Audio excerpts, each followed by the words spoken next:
quick recap of The Lord of the Rings and Hobbit, but mostly Lord of the Rings, and the fact that I saw it for the first time as a grown up. So, guys, as you know, I wasn't very well these days. I lived through an unfortunate, something like a nervous system breakdown, basically, and I needed something like Lord of the Rings to keep me sane, going. I mean, to just make me feel better because I just need to watch something that just is like for relief or basic entertainment, but also something a bit more magical and wonderful. Speaking of that, I just thought about the Chronicles of Narnia, but back to the Lord of the Rings. It's pretty late here, so I have to hurry up with the stream. Hi to dear Ivy in the chat and dear Clyton in the chat as well. Hi to you guys. I'm very happy to be back. There's 2 months. 2 months until I'm not gonna be banned, streaming on YouTube. So until the very end of April, yeah, I have 2 months to go. So, guys, as I said, when I was a kid, I'm pretty sure that I saw them when they played them on TV, which means that maybe I saw them 3 or 4 years later, actually, after they were released. The only thing that I remember back then is that Harry Potter existed and that these movies existed as well. And I'm not interested in Harry Potter, but maybe I'm also going to rewatch that. Maybe I'm going to be interested in that. I don't know. There was like maybe the fourth part where there was Victor Krum character, and because he was an actor that they cast here from Bulgaria, I was like, whoa, a Bulgarian actor. Yeah, he was kind of handsome. So, well, actually very handsome. So, yeah, I used to have a bit of a crush on him back then. Although, yeah, I was a kid, but, well, he kind of resembled a bit, Superman or something. A bit. So, yeah, Superboy, Superman, that type. Anyway. So, back to Lord of the Rings, guys, because yeah, we don't really have all night here. Lord of the Rings, the first movie, the second movie, the third movie, they're all like one freaking movie here. They're basically one movie for me. And because I watched them like literally one after the other, and I saw the extended versions, it felt like one movie to me. So, in terms of quality, I cannot really separate them in any kind of a way because they're so cohesive. And for people that actually saw them at the cinema back then, I'm pretty sure that you are absolutely amazed by having to see them at least one after the other, that's pretty amazing. And what we can expect from Avatar, by the way, is gonna be the same thing, or at least supposed to be the same thing. James Cameron should release all the Avatar movies one after the other. And I cannot believe how much I'm waiting for Avatar. I just cannot believe for this. I know that a lot of people are not that excited, but I'm a fan, alright? Anyway, back to the Lord of the Rings here. So, now I understand it. I'm so happy that I understand Lord of the Rings because the only thing that I can remember, like most vividly from when I first saw it, was like all of those guys are making a big fuss about a ring. What is with this ring? Why is Frodo looking at it with such concentrated look? I just don't get it. I mean, that was literally what I thought about the ring. Yeah, like, what's the big deal about this ring? you know? So, yeah, I know now, and I really get it, and I really appreciate the actors and how they portray this obsession for the ring and what the ring did. And then I watched, once again, one after the other, the Hobbit movies, and I actually mixed up some of the scenes from The Hobbit with my memories of Lord of the Rings. It was hilarious when I discovered this. When I watched Lord of the Rings, I kept waiting for this scene in a tavern somewhere, but that never happened because that was in the Hobbit movies. And I remember that Orlando Bloom, I'm sorry, I totally butchered his name, Orlando Bloom, was cold fat when he had to play in Lord of the Rings because Well, yeah, it was 10 years later, almost 10 years later, after the first movies, technically, chronologically, and his face was a bit more, you can say, full than when he was younger, but that's normal, so I wouldn't take that away from him. He was very good in the Hobbit movies, but it was kind of strange to see him. So when I saw the Hobbit movies, I realized where the chips lie. That's not exactly the expression. The point is, I realized how much the Lord of the Rings are amazing and how much the Hobbit movies are just not amazing. I mean, they're not bad movies. They kind of scratch that Lord of the Rings itch, but not that much. I mean, they're very slow. At least the first movie is like so slow. The beginning is a bit boring. I don't get why. And it's just funny because when I watched them, because they are very recent compared to Lord of the Rings, I actually thought that I like them more than Lord of the Rings, just because the Lord of the Rings is something that I saw when I was very young and I didn't get it at all. And then I saw as a grown up The Hobbit, and I was like, oh yeah, that seems like more fun, but it's totally not. It's totally, you know, the opposite of superior. What was the word for that? Totally forgot. Like inferior. It's totally inferior to Lord of the Rings in every single way. Now, of course, the acting is amazing. I cannot take anything away from the acting. It's great to see all the other, well, everybody. I mean, everybody that returning to reprise their roles. Ian McKellen, like I said, Orlando Bloom, and oh damn it, now the names escape me. But the funny thing is, there are some scenes where you see how Bilbo could have killed Gollum, but he didn't, and that was mentioned somewhere in the Lord of the Rings, somewhere in the course of the three movies. And then you see that scene where he decided to spare him and feels sorry for him. So there's some really cool like connections like that. And I also watch the extended versions of all of the movies, so 4 hours or whatever. I'm pretty sure that 1 or 2 or 4 hours.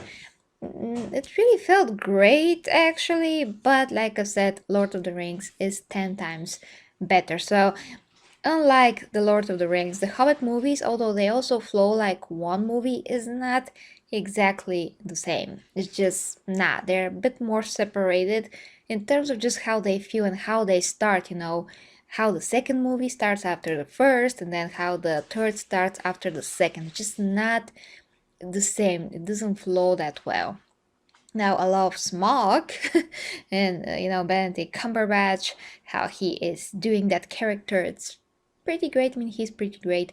I love the hobbits. I mean, sorry, I love the dwarves, but that's kind of the thing that this movie should be called, the dwarves and the Hobbit, Bilbo Baggins, somewhere around there, because he was so like in the back, literally in the back. He was so not the main character for the most of this movie. Yeah, there's some scenes that just focus more on him, like the scene where he goes through that forest, like the enchanted forest with the dwarfs, and there were those spiders, and he saved the day using the ring, whenever he decided to use the ring.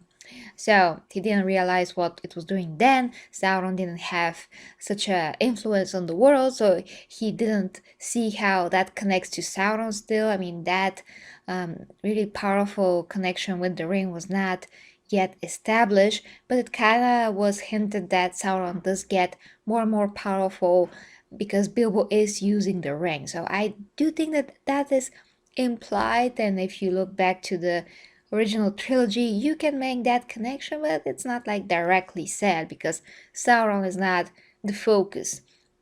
And this is like 60 years before the events of the first Lord of the Rings movie.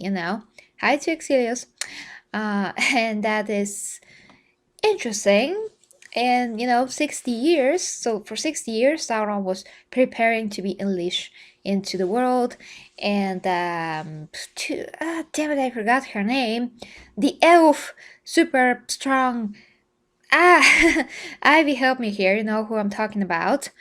She banished Sauron, so that also explained why he had to be delayed in his coming to the fold. Because by the time and by the way that he was advancing and is gaining strength again and gathering the orcs, he would be out and basically establish into the world much sooner if she didn't gather all of her strength to banish him like this. So that is so interesting, to make all those connections. So I appreciate that. I appreciate how the movies are connected. And well, what that is, not everything that is directly connected. It's really a bit of a separate story more than not. I just really love also that white orc, that turns out that Manu Bennett was playing that white orc, that badass warrior orc that's most cunning and most mighty out of all. And I'm really sorry about what happened to the dwarves. I honestly didn't remember that the main freaking, and that's, huge spoiler, the main freaking dwarfs are just going to die. I don't remember that, and it was much recent movie.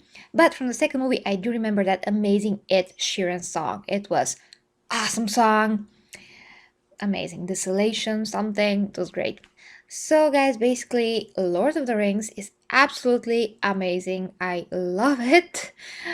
I just really love it, and it's really rewatchable, and it's so thrilling, and it's so amazing how everything just fit in together. I totally love elves even more than I ever did. I mean, elves are so cool. They're so, well, elegant and strong, and they don't have any beards, and they just have awesome hair, and they're just so perfect. I love them. I just love elves. So yeah, and I love how many actors from Xena there was, like in the first few minutes of the first Lord of the Rings movie. There are so many, so many. I was shocked. Like two of the main elves, one died unfortunately. I mean, there was one human warrior, then another one, I think, then someone else, not sure right now, but there's just, I maybe counted five only in the first movie. Oh, and of course, let's not forget Carl Urban is there as a great human warrior, so there's that. um really, well, if they have beards, where the heck is there Hi to Yakamuro. I mean, in the movies, no one had a beard. Not as I remember. It was I mean, there was a very funny scene where the dwarves went to the elves for the first time, and of course they resented the elves because the old uh, elves king decided to not help them where when Smoke attacked. But when they're like at the dinner table, that younger elf that liked the the female elf with the damn it, I just forget their names, with the red hair. He was just looking at the elves that served them, or they were just next to the table, and he was like, "Oh, I like this one." And the other elves, not elves, damn it, dwarves, they just laughed and said, "Well, this is a male." And they showed him, and he looks so great. I mean, he looks so tender that you can almost say that he's a female, but he's obviously not. He just looks perfect. So, yeah, just clean shaven, great structure of the face, and so elegant.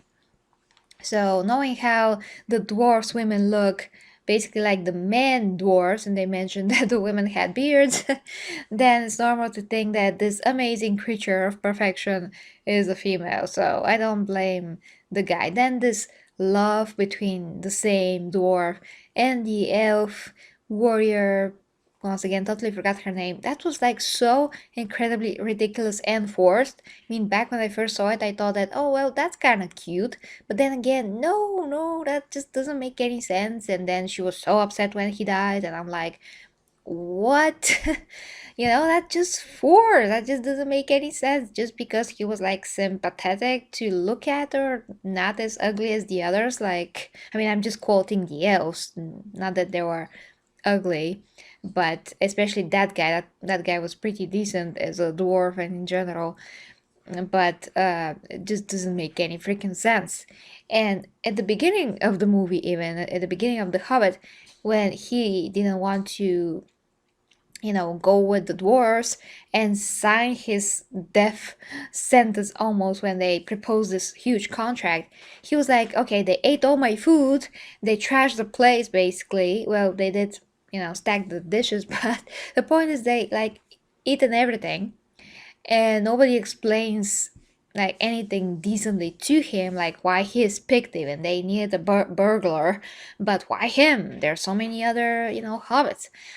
And then he's all of a sudden next morning, I'm going to an adventure, with that accent. I'm going to an adventure. I'm like, why? I mean, where is this motivation coming from? That was never explained. He just decided to risk his life out of nowhere, and then they treated him like trash, and he had to prove himself.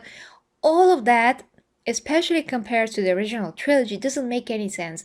I cannot, think of anything in the original trilogy that took me out of the movie and made me think, wow, this is not really written that well. It's not, it doesn't make that much of a sense. And of course, we do know that The Hobbit is a small novel, and they basically made out the whole other story and filled the story, made it out of their asses. So that can explain why it's worse written than the original Lord of the Rings trilogy. Although, dear Ivy, you did say that all the characters are kind of different or a lot different from the original, books like Legolas, and you mentioned some others.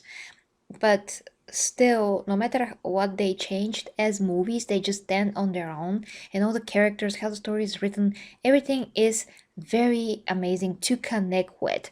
And you know immediately where the characters are coming from. For instance, when we met that father that was a replacement of the king, replacement of Aragorn, he was extremely pathetic, and you get right away that he's extremely pathetic. And why he's extremely pathetic, he has so many complexes. He has some kind of a, well, like literally a complex.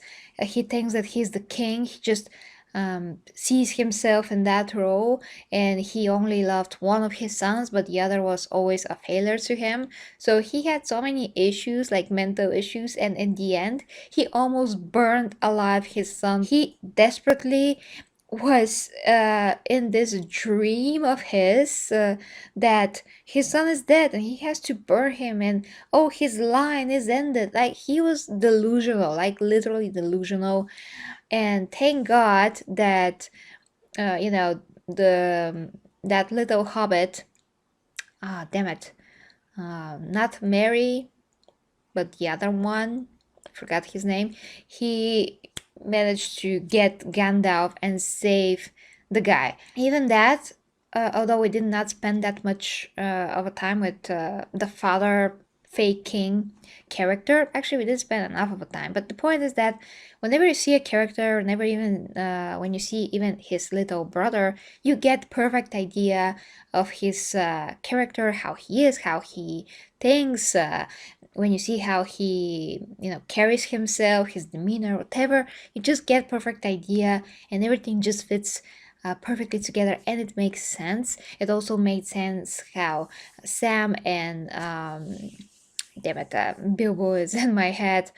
How Frodo and Sam got divided because of how Gollum was acting and trying to literally act that he is actually not deceiving, but he was. And Frodo was so good. I mean, at the beginning, Frodo was right about, Gollum, but then Gollum, because he has like two personalities, switched to the other one when Frodo had to betray him. It was not actually a betrayal, but he had to surrender to those guards, to the younger brother of the fake king.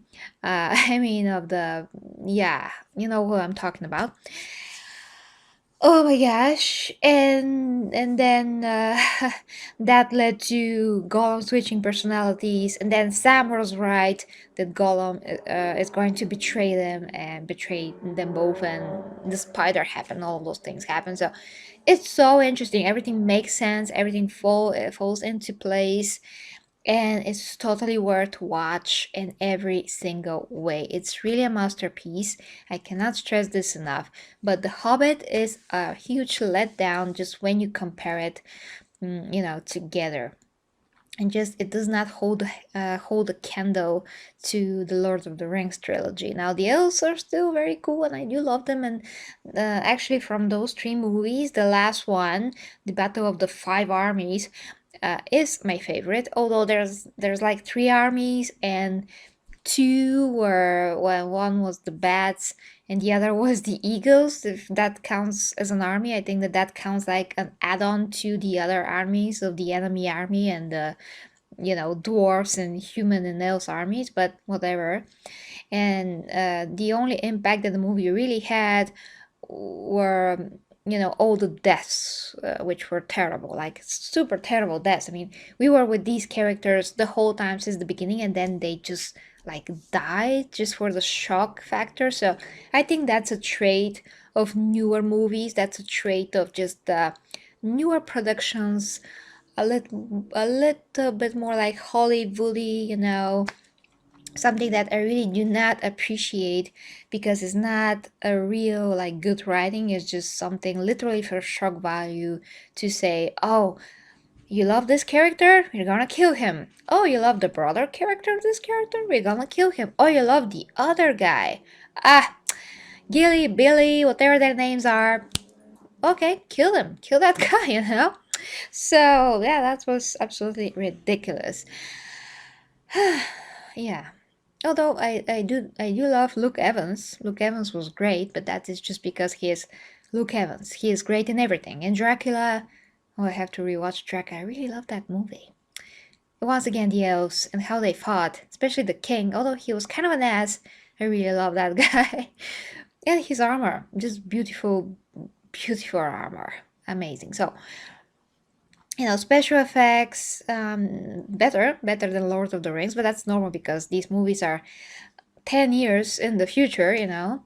But other than that, in terms of substance, nothing can hold a candle to the original trilogy. So that's gonna be it, my roundup, my revisiting of this amazing fantasy movies. And now I really want to watch fantasy as much as I can, and I am still on the first book, Godric and Felix of Warhammer. Have to finish it. I'm gonna get to that. Well, because of this argument that they had, I'm so sad. Frodo lost his finger. At the end, I mean, he held on this whole time. He resisted to the ring as best as he could. Of course, the ring got very heavy, literally, for him. He even got like a blood around his neck. But point is that he managed to resist the ring's temptation to the very end, and in the very end he screwed it up, and that led to him losing his fingers. Really sad.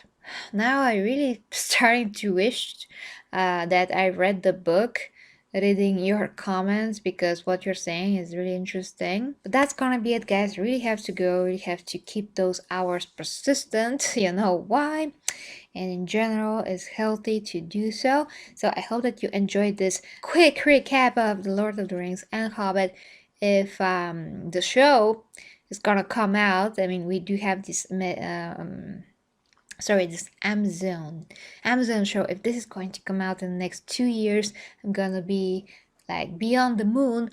Although I'm not sure what time period they're gonna look at. I think they said it's gonna be like a prequel series before The Hobbit, maybe at the time where they fought Sauron, so before that, and then defeating Sauron. That's how the show's gonna end. I'm just speculating here, so who knows. But in any case, I'm extremely excited about this. But never mind that, guys. Sleep well, have a great weekend. Probably see each other tomorrow too. So love you guys. Thank you very much for watching. If you'd like to support me, you can check out the links down below to my OnlyFans, where I do my meaningful sex educational content and fitness plus health. And of course, there's always Patreon. You can subscribe to my YouTube channel or become a member. Well, either or both if you like. And yeah, hope you enjoy that. Till next time, me, Gary G reviews. Sleep well, guys. Bye bye.